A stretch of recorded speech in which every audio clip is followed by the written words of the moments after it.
맨디 스타빅 살인 사건, 강가에서 강간당한 후 사망한 아름다운 18세 소녀의 이야기. 수년이 흘러도 미국 워싱턴주 에크미 마을에서 발생한 아름다운 여대생 맨디 스타빅의 살인 사건은 해결되지 않은 채 남아 있었다. 평화롭던 그들의 마을에 냉혹한 살인자가 존재한다는 사실을 아무도 믿지 않았다. 그러던 어느 날 마을 주민들의 의심과 협력이 경찰이 끝날 것 같지 않던 이 사건을 해결하는데 결정적 역할을 하게 되었다.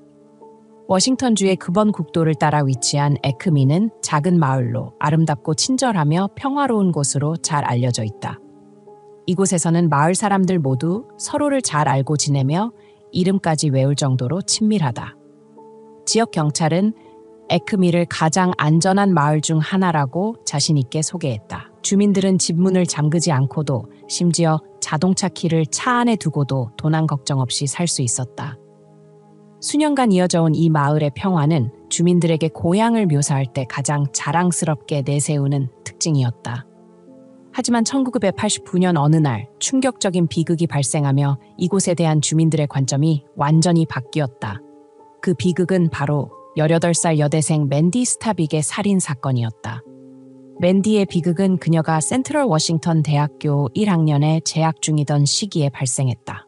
다른 주민들과 달리 맨디의 가족은 이 마을에서 태어나 자란 것이 아니라 여러 가지 고난을 겪은 후 몇 년 전에 에크미로 이주해왔다. 맨디의 오빠 브렌트는 1975년 앵커리지에서 총격으로 사망했다. 이후 부모님은 이혼하였고 어머니 메리 스타빅은 남은 자녀들과 함께 고향 알래스카를 떠나 새로운 삶을 꾸리기 위해 에크미로 이주했다. 맨디 가족이 에크미에서 정착하는 초기에는 쉽지 않았다.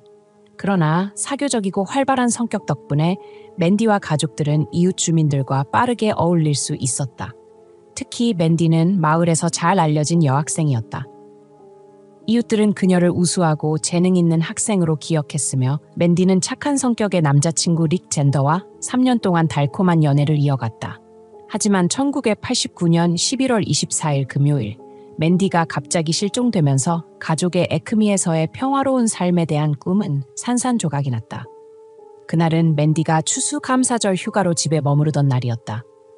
가족과 함께 풍성하고 화기애애한 저녁 식사를 마친 후 맨디는 어머니에게 조깅하러 나가겠다고 말했다. 어머니의 허락을 받은 맨디는 옷을 갈아입고 운동화를 신고 자신의 반려견 카이라를 데리고 나갔다. 맨디가 조깅하는 경로는 동네를 벗어나지 않는다는 것을 알고 있었기에 어머니 메리는 딸을 늦은 시간에 내보내는 것을 그다지 걱정하지 않았다. 하지만 2시간이 지나도록 맨디가 돌아오지 않자 그녀는 이상함과 불안함을 느끼기 시작했다. 맨디는 그렇게 오랜 시간 동안 조깅을 한 적이 없었다. 기다리던 끝에 가족은 현관에서 소리가 나는 것을 들었다. 맨디가 돌아왔다고 생각하고 문을 열었지만 밖에는 맨디의 모습은 보이지 않고 반려견 카이라만 홀로 서 있었다. 불길한 예감을 느낀 맨디의 가족은 즉시 경찰에 전화를 걸어 심야 실종 사건을 신고했다. 맨디 가족의 신고를 접수한 경찰은 신속히 그녀가 살던 동네에 출동했다. 이웃 주민들에게 그녀의 행방에 대해 묻기 시작했다. 택배원 데이비드 크레이커는 자신이 맨디가 자신의 트럭을 지나가는 것을 보았다고 진술했다. 그녀는 처음에 자신의 집 방향으로 뛰어갔다가 이후 트럭 방향으로 되돌아갔다고 했다. 맨디의 오빠 리 또한 스트랜드 거리의 친구 집에 있다가 여동생이 뛰어가는 것을 봤지만 이후 그녀가 그곳에 계속 있었는지는 알지 못했다고 진술했다. 경찰은 실종된 여학생을 빠르게 찾기 위해 수색 명령을 내렸다. 3일 후 수색 작업은 결과를 얻었지만 기적은 일어나지 않았다. 1989년 11월 27일 맨디의 시신이 집에서 불과 몇 마일 떨어진 녹색 강가에서 발견되었다. 발견 당시 맨디의 시신은 완전히 나체였으며 현장에는 그녀의 운동화와 양말만 남아 있었다. 초기 관찰에 따르면 경찰은 여학생이 자신의 동네를 뛰어다니던 중 누군가에게 납치되었다고 믿고 있습니다. 이후 범인은 그녀를 강가로 데려가 잔혹하게 성폭행하였습니다. 범행을 마친 그는 그녀를 실신시킨 뒤 강물에 던졌습니다. 이 가설에 따라 법의학자는 맨디의 사망 원인이 익사임을 확인했습니다. 부검 과정에서 그녀의 시신이 며칠 동안 물에 잠겨 있었음에도 불구하고 여학생의 체내에서 남아있던 정액 샘플을 발견하는 데 성공했습니다. 해당 정액에서 채취한 DNA는 사건을 해결하기 위한 경찰의 유일한 희망이었습니다. 맨디의 체내에서 범인의 DNA 샘플을 확보한 후 지역 경찰은 에이크미 마을에서 대대적인 추적 작업을 벌였습니다. 여학생이 살던 동네의 모든 남성으로부터 30개 이상의 타액 샘플을 수집해 보안 시스템에 입력했지만 일치하는 결과는 없었습니다. 범인은 맨디를 살해한 사람이 동네 주민이 아닐 가능성이 높아 보였습니다. 경찰이 주목한 다음 인물은 여학생과 3년 동안 사귀었던 남자친구 리크 젠더였습니다. 하지만 리키의 DNA는 범인의 DNA와 일치하지 않았고 그는 확실한 알리바이를 가지고 있었습니다. 따라서 리크는 신속히 용의자 명단에서 제외되었습니다. 수많은 날과 달, 그리고 몇 년이 지나도 맨디의 사건은 미제로 남았습니다. 작은 에크미 마을은 긴장감과 의혹에 휩싸였습니다. 그들은 자신의 동네에 살고 있는 누군가가 이 끔찍한 사건의 범인일 수 있다는 사실을 믿을 수 없었습니다. 맨디의 죽음은 아마도 영원히 미궁에 빠질 뻔했습니다. 그러나 헤더 백스트롬과 메릴리 앤더슨이라는 두 여성이 우연히 만나지 않았다면 말입니다. 2013년 6월 두 엄마인 헤더 백스트롬과 메릴리 앤더슨은 자녀들과 함께 워터파크를 방문했습니다. 그들은 다른 엄마들과 함께 그곳에서 시간을 보냈습니다. 두 사람은 맨디가 다녔던 마운트 베이커 고등학교를 함께 다녔기 때문에 그날 학교와 관련된 많은 이야기들을 나누었습니다. 그 중에는 맨디 사건에 대한 이야기도 있었습니다. 히더와 메릴리는 원래 친구 사이가 아니었고 거의 서로를 몰랐습니다. 맨디 사건에 대해 이야기하던 중 메릴리는 범인이 누구인지 알고 있다고 말했습니다. 그 인물은 팀 베이스라는 남자였습니다. 메릴리의 이야기를 들은 히더는 놀랄 수밖에 없었습니다. 그녀도 오랫동안 맨디를 살해한 범인이 팀일지 모른다고 의심해왔기 때문입니다.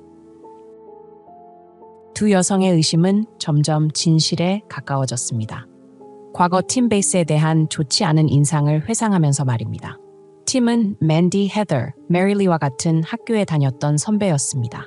그들은 자신들이 그날 여름날 오후에 나눈 대화가 약 30년 동안 미궁에 빠졌던 사건에 새로운 단서를 제공할 것이라고는 상상도 하지 못했습니다. 사건이 발생했을 당시 팀 베이스의 가족집과 맨디의 집은 같은 동네에 있었습니다. 두 집은 서로 이웃이었고 맨디가 실종된 날 밤 달리던 길은 팀의 집을 지나가는 길이었습니다. 헤더와 메릴리가 팀이 사건과 관련이 있다고 믿게 된 이유는 그에 대한 좋지 않은 경험 때문이었습니다. 히더의 이야기를 시작으로 그녀는 15살 때 자신이 팀에게 괴롭힘을 당했다고 생각한다고 말했습니다. 당시 히더와 팀은 다른 친구들과 함께 데리 퀸 아이스크림 가게로 가는 차 안에 있었습니다. 차량이 작고 사람들이 많아 서로 밀착해서 앉아야 했습니다. 이 틈을 타 팀은 히더에게 그녀의 눈이 정말 예쁘다고 속삭였고 펜으로 그녀의 허벅지를 따라 그었습니다. 이 사건은 헤더에게 큰 충격과 두려움을 남겼습니다. 메릴리의 경우 그녀는 팀이 자신의 남편의 친구였기 때문에 그를 알고 있었습니다. 한 번은 그녀의 남편이 집에 없을 때 팀이 한밤중에 그녀의 집 문을 두드리며 전화를 빌려 쓰겠다고 했습니다. 하지만 팀이 전화를 걸었을 때 그녀는 연결되지 않았다는 신호음을 들을 수 있었습니다. 그녀는 팀이 그 시간에 집에 오기 위해 핑계를 댔다고 믿고 있습니다. 그뿐만 아니라 전화를 건 뒤에도 팀은 곧바로 돌아가지 않았습니다. 그는 메릴리의 침실로 들어가 자신의 감정을 고백하며 그녀와 잠자리를 하고 싶다고 말했습니다. 메릴리는 크게 화가 나 팀을 집에서 쫓아냈지만 팀은 계속 머물려고 했습니다. 결국 메릴리가 경찰에 신고하겠다고 위협하자 팀은 비로소 집을 떠났습니다. 맨디를 성폭행한 범인이 팀일 수 있다는 의심을 오랫동안 품고 있었지만 헤더와 메릴리는 경찰에 그를 신고할 용기가 나지 않았다. 그러나 만남과 대화를 나눈 후 팀이 그들에게 그러한 행동을 했던 것처럼 다른 여성들에게도 해를 끼쳤을 가능성을 믿게 되었다. 결국 두 사람은 용기를 내어 경찰에 자신들의 의심을 제보하며 오래된 사건을 재조사하도록 요청했다. 헤더와 메릴리의 신고를 받은 경찰은 팀 패스의 과거를 다시 조사하기 시작했고 30년 전에 DNA 추적 당시 팀이 타액 샘플 채취에 응하지 않았던 것을 발견했다. 맨디가 살해된 지 불과 6주 만에 팀은 여자친구 지나 말론과 갑작스럽게 결혼하고 마을을 떠났다. 당시 그는 겨우 20대 초반으로 결혼하기에는 매우 이른 나이였다. 경찰은 팀의 현재 거주지인 에버슨의 주소를 찾아 그를 만나러 갔다. 그 당시 팀은 빵집에서 배달원으로 일하고 있었다.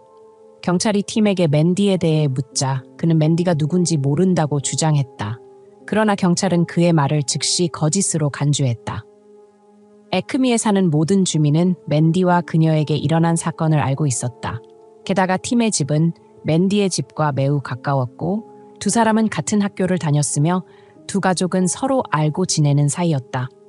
하지만 경찰이 팀이 사건에 연루되었다고 믿은 진짜 이유는 그의 태도 때문이었다.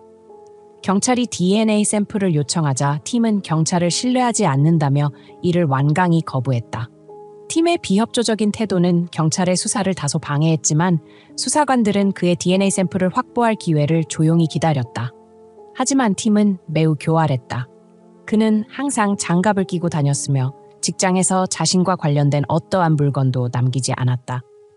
이는 그가 경찰이 자신의 DNA를 확보하지 못하도록 경계하고 있음을 보여주었다. 경찰은 그의 허점을 노리기 위해 팀이 일하는 빵집의 매니저인 킴 웨이너를 찾아가 협조를 요청했다. 처음에 킴은 경찰이 맨디 사건을 조사 중이라는 사실을 알지 못해 협조를 거부했다. 그녀는 경찰에게 팀에 대한 자세한 정보를 얻으려면 인사팀에 문의하라고 말했다. 그러나 맨디 사건과 관련된 조사라는 것을 알게 된 후 킴의 태도는 완전히 바뀌었다. 그녀는 즉시 협조를 약속하며 말했다. 저도 엄마로서 경찰을 돕고 싶었습니다. 제 딸에게 그런 일이 생겼다면 저도 누군가가 나서주기를 바랐을 겁니다. 맨디의 어머니가 딸을 죽인 범인에 대해 답을 얻고 위로받을 수 있기를 바라는 마음에서 돕기로 했습니다. 킴 웨이너 킴은 매일 팀이 출근할 때마다 그의 모든 행동을 유심히 관찰했다.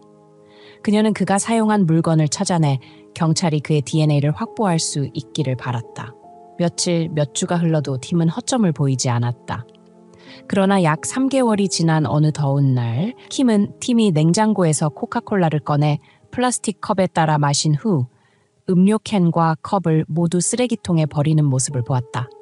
팀이 자리를 뜨자마자 킴은 쓰레기통을 뒤져 음료 캔과 플라스틱 컵을 찾아내 자신의 서랍에 숨겼다.